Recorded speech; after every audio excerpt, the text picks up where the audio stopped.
গোলাম মোহাম্মদ কাদের তো গণভোটের পক্ষে অবস্থান নিয়েছে। সেক্ষেত্রে জাতীয় পার্টির বিভিন্ন প্রার্থীরা অনেকে গণভোটের পক্ষে, মানে গণভোটে না এর পক্ষে ভোট চাচ্ছে।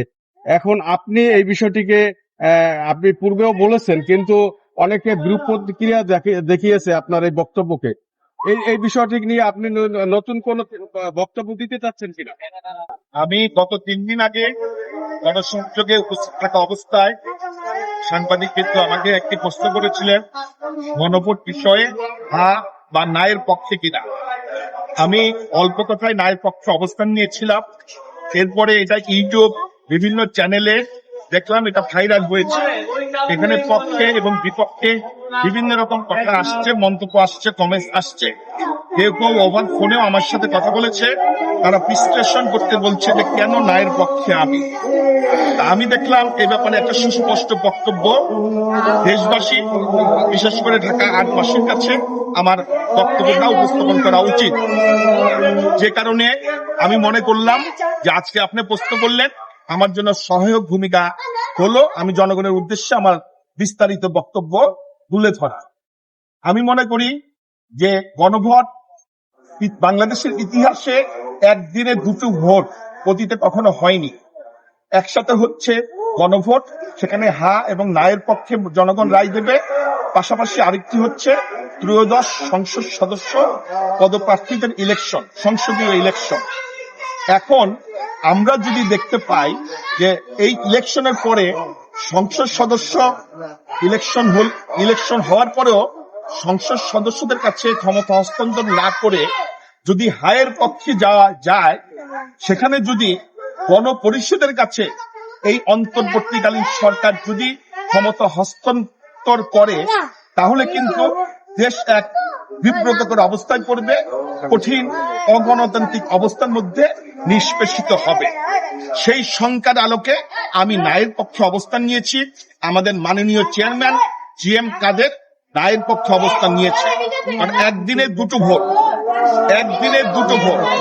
আমরা কি হায়ের পক্ষে যদি জনগণ রায় দেয়, তাহলে কি গণপরিষদের কাছে ক্ষমতা হস্তান্তর করবে, নাকি সংসদীয় 300 আসনের নির্বাচনে সংসদ সদস্য যারা যেই দল মেজরিটি পাবে তাদের কাছে ক্ষমতার হস্তান্তর করবে? এটা একটা প্রশ্নবোধক চিহ্ন জাতির কাছে। সরকার কিংবা বিভিন্ন বিরোধী দল বা সরকারি দল বা বিভিন্ন রাজনৈতিক দল এ ব্যাপারে সুস্পষ্ট করেনি। একমাত্র জাতীয় পার্টির চেয়ারম্যান, যিনি সবাই দেশবাসী যেটা একদিন পরে ভাবে, আমাদের জাতীয় পার্টির চেয়ারম্যান তা একদিন আগে ভাবে।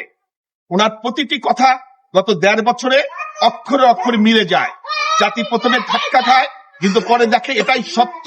সেটা হয়তো 15 দিন, 1 মাস, 3 মাস পরে সত্য প্রমাণিত হয়।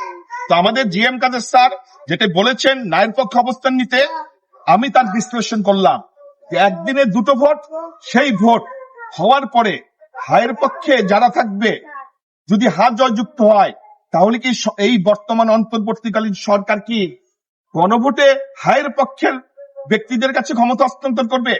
তার মানে গণপরিষদের কাছে হস্তান্তর, নাকি সংসদীয় যারা মেজরিটি আসন পারবে সেই রাজনৈতিক দলের কাছে হস্তান্তর করবে? এটা জাতির কাছে একটা বিশাল প্রশ্ন। এই ব্যাপারটা পরিষ্কার করলাম।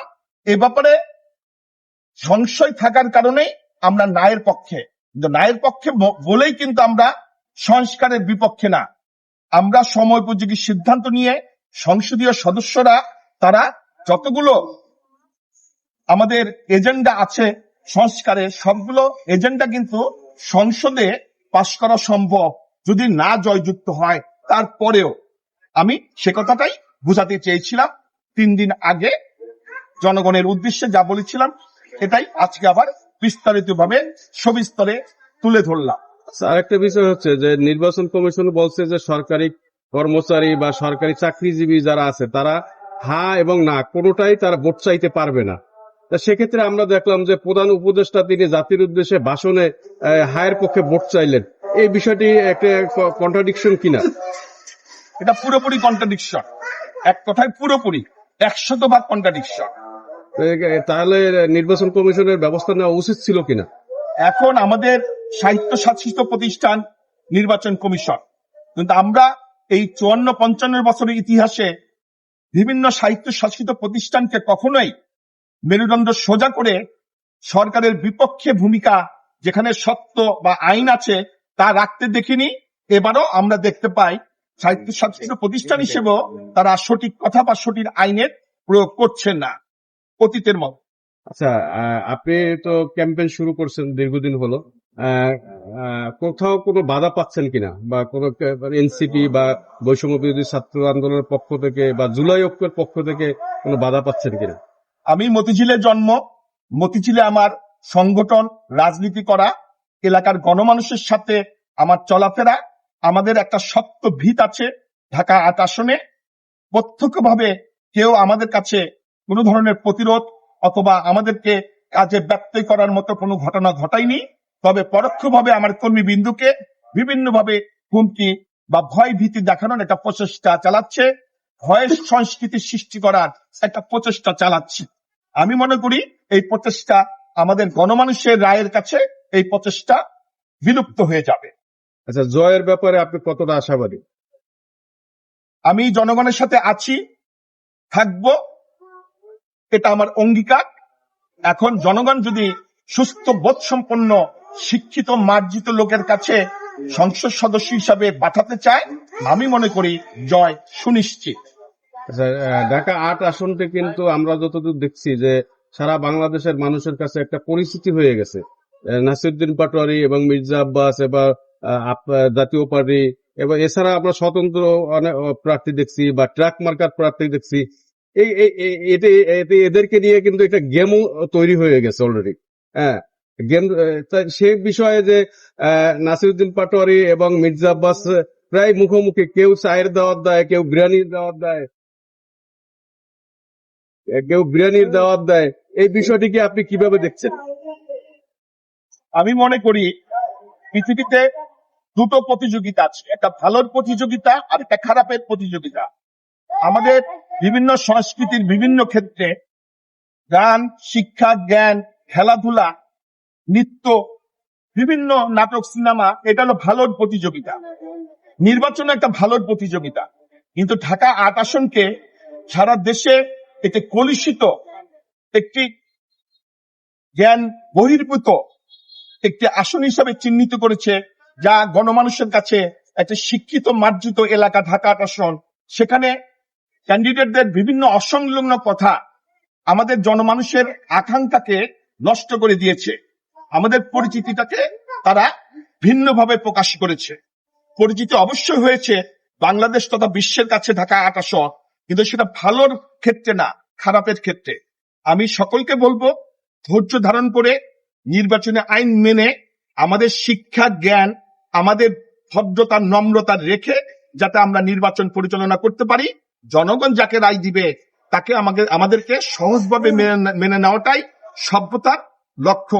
আমরা সকলে যাতে সভ্যতা মেনে চলি, সভ্য হই, সে ব্যাপারে উদাত্ত আহ্বান থাকবে। সর্বশেষ প্রশ্ন যে আপনার ঢাকা ৮ আসনের জনগণ কোন কোন এলাকা নিয়ে গঠিত, এবং জনগণের কাছে আপনার কোনো চাওয়া পাওয়া আছে কিনা, বা আপনি জনগণকে কি দিতে পারবেন যদি নির্বাচিত হতে পারেন? আমি নির্বাচিত হলে শুধু মস্তিষ্ক দিয়ে নয়, কাজে কর্মে থাকবে হৃদয়ের ছোঁয়া।